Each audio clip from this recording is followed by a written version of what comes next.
Tok Ali ya? Balik. Tok, balik. Tok Ali. Ha? Saya ni.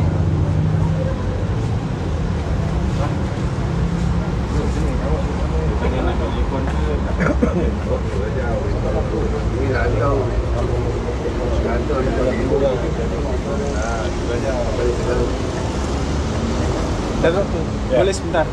Ya. Boleh interview sebentar? Boleh. Saya dari Kediban Indonesia. Ya, boleh.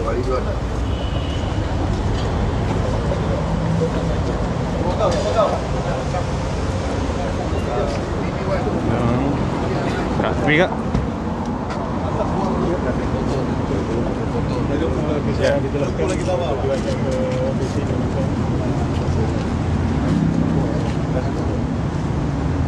Kami ke sini untuk menyampaikan laporan forensik daripada Badan Forensik United Kingdom yang telah kami lakukan untuk mengenal pasti sama ada video yang melibatkan jenayah seks luar tabi'i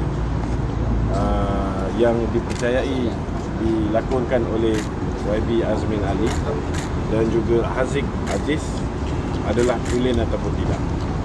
Dan kita juga telah pun mendapatkan badan forensik untuk mengenal pasti sama ada si pelaku di dalam video tersebut sama dengan gambar Azmin Ali dan Haziq yang kami bekalkan.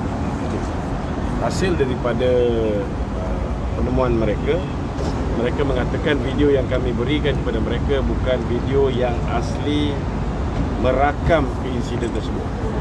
Ianya adalah video yang diekstrak daripada video asal dan mereka video yang kami berikan adalah video yang telah dimuat turun melalui WhatsApp. Dan berdasarkan apa yang mereka periksa, video ini adalah tulen sama seperti apa yang telah diumumkan oleh IGP ataupun Inspector General of Police Malaysia yang mengatakan bahawa video ini memang tulen.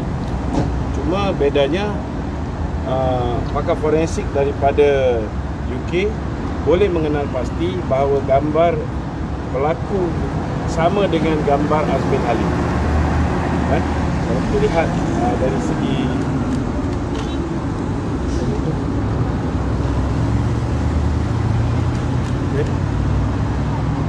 dari segi garis rambutnya, dari segi garis rambutnya yang pertama sekali dia match dengan garis rambut tertuduh di dalam video. Dari segi hairline sideburn, okay, sama dengan gambar Azmin Ali yang kami bekalkan. Dari segi left eyebrow, kening kiri, kening kiri. Kening kiri C, okay, sama dengan kening kiri Azmin Ali. Begitu juga dengan chin ball, chin ball juga sama dengan Azmin Ali. Bukan hanya Azmin, tetapi begitu juga dengan Haziq. Haziq sama juga dengan Azmin, semua sama, cuma satu bedanya ketika video itu Haziq clean shave, tetapi di dalam gambar yang kami bekalkan dia ada kumis. Itu saja beda. Jadi kita amat kecewa kita punya kerajaan Malaysia gagal untuk mengambil tindakan ke atas Azmin walaupun saya sudah melakukan report polis lebih 3 bulan yang lalu. Ini jarang sekali berlaku. Hanya ketika mereka memerintah. Kita lihat pelaku kasus tenaga TKI yang sudah dirogol oleh Paul Yong. Kita lihat kalau biasanya jenayah rogol ini sudah pasti si pelaku itu, tersangka itu sudah pasti akan ditahan oleh pihak polis dan akan didapatkan perintah reman sehingga selesai siasatan. Tapi kita lihat Paul Yong disebabkan mereka dari parti komponen yang membentuk Kerajaan Pakatan Harapan, kita lihat tindakan langsung tidak diambil pihak polis tidak menggunakan Seksyen 15 dalam kurungan 1 yang membolehkan mereka melakukan common arrest, menahan Polio, menahan Azmin within 24 hours sebelum mendapatkan apa yang dipanggil sebagai perintah reman. Kalau mereka telah mereman Azmin Ali, mereka telah mereman Polio, sudah pasti Polio tidak akan didakwa selepas hampir 2 bulan baru didakwa. Selepas kita pressure baru didakwa. Tetapi Azmin kali ini sudah lebih 3 bulan masih lagi tidak didakwa. Dan pihak polis bukan hanya mempunyai laporan yang telah kami buat daripada UK, kita juga ada buat laporan forensik daripada Indonesia. Dan Indonesia ini, pakar forensik ini memang pakar forensik yang cukup popular dan digunakan oleh mahkamah dan juga polisi di Indonesia. Itu sebab rata-rata menteri di Indonesia tahu bahawa video itu tulen. Tapi yang menyedihkan kami, dalam keadaan menteri di Indonesia tahu tentang video seks luar tabi ini, video apa, masum di Indonesia ni, video mesum. Kita lihat Azmin masih dihantar oleh Pak Mahathir untuk menjadi menteri pengiring kepada Sultan ataupun yang di-Pertuan Agong Malaysia, King of Malaysia yang hadir bulan lalu ke Indonesia. Jadi itu sebab kami hari ini kami mau hantar salinan ini supaya pihak Indonesia secara rasminya mengetahui siapa itu Azmin Ali, dan pihak Indonesia juga mengetahui bahawa di Malaysia ini kita tidak ada rule of law. Kita ada law of the jungle. Apabila sesuatu kasus itu melibatkan pemimpin-pemimpin daripada pihak pemerintah, maka kita akan ada masalah untuk melaksanakan pendakwaan. Maknanya they will not be charged easily. Perlu ditekan, barulah ada tindakan ke atas Polio. Jadi saya mengharap supaya teman-teman kami serumpun di Indonesia juga selepas ini harus peka. Sekiranya ada di kalangan DKA seperti apa yang berlaku ke atas DKA yang telah diperkosa oleh Polio, saya harap rakan-rakan di Indonesia juga cepat pantas untuk bangkit bersama-sama kami menentang perkara-perkara yang tidak benar ini. Jadi juga ke Embasi Rusia ya? Ke Embasi Rusia ya, kami ke Embasi Rusia tadi. Diterima. Dan selepas ini kami akan pergi banyak embasi lain. Rusia mengambil pendekatan, saya yakin bahawa pendirian itu bukan pendirian duta Indonesia, duta Rusia. Ia mungkin pendirian pegawai terbabit.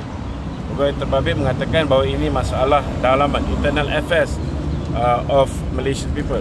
But apa yang pasti, baru-baru ini kita mendapat maklumat bahawa pihak Rusia juga mereka berkomunikasi dengan Malaysia melalui Azmin Ali, kan? Dan kita juga dapat tahu bahawa baru-baru ini Perdana Menteri Malaysia telah pergi berjumpa dengan Presiden Putin, dan dikabarkan salah satu perkara yang dibincangkan ialah untuk mendapatkan perlindungan politik daripada Putin itself. So itu sebabnya kita hantar kepada Duta Indonesia supaya mereka boleh menasihati Presiden Putin untuk menjelaskan bahawa di Malaysia ini ada sedikit masalah dari segi rule of law. Kita ada problem di mana pihak pemerintah melindungi pelaku-pelaku penjenayah-penjenayah yang datangnya daripada dia line up, daripada barisan pemimpin mereka. That's what we want to send the message to Presiden Putin and the President of Republic Indonesia, Pak Jokowi. Terima kasih. Ya. Terima kasih Datuk. Sudah boleh masuk?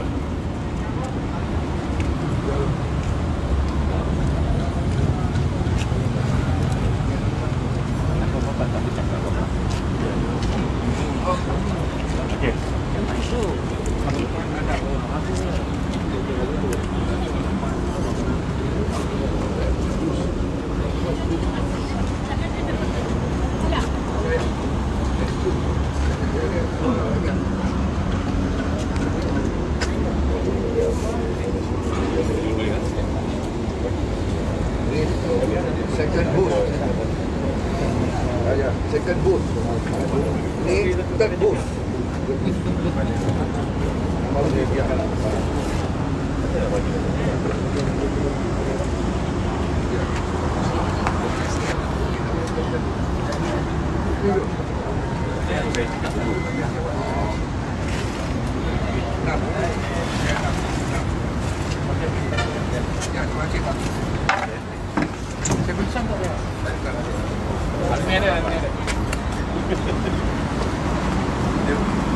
Jaket dia dah buka.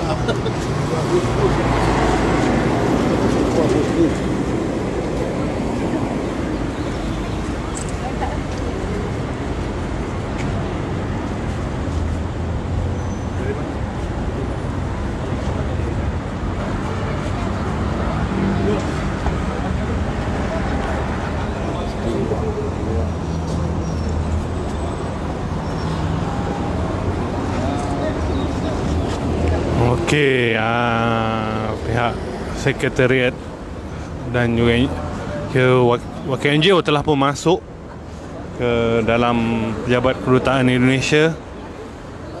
So kita tunggu sekejap, biasanya sekejap je macam tadi dekat Rusia. Just hantar and then keluar.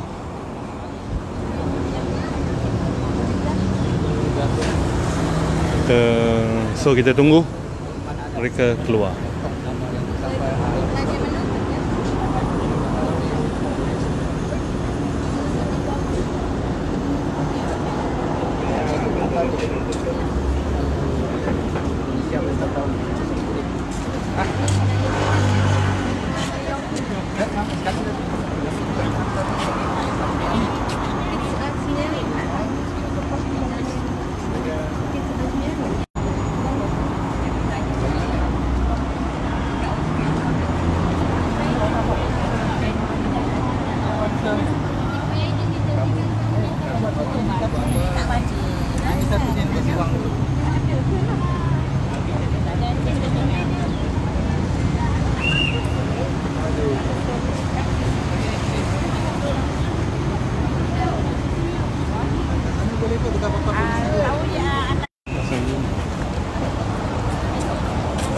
Siaran terganggu. Tak tahu tiba-tiba je reconnecting.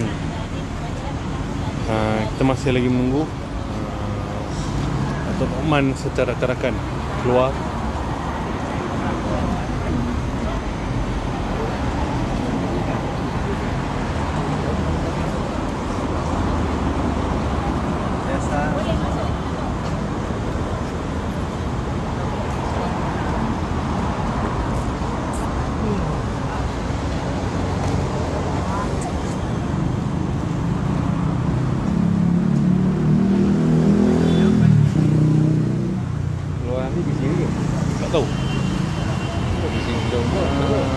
Wakil pada Indonesia, wartawan Indonesia. Dia masuk sekali, dia boleh masuk. Dia makan interview kat dalam. Dia interview kat luar, lepas tu dia ikut. Dan interview tadi saya jalan kot.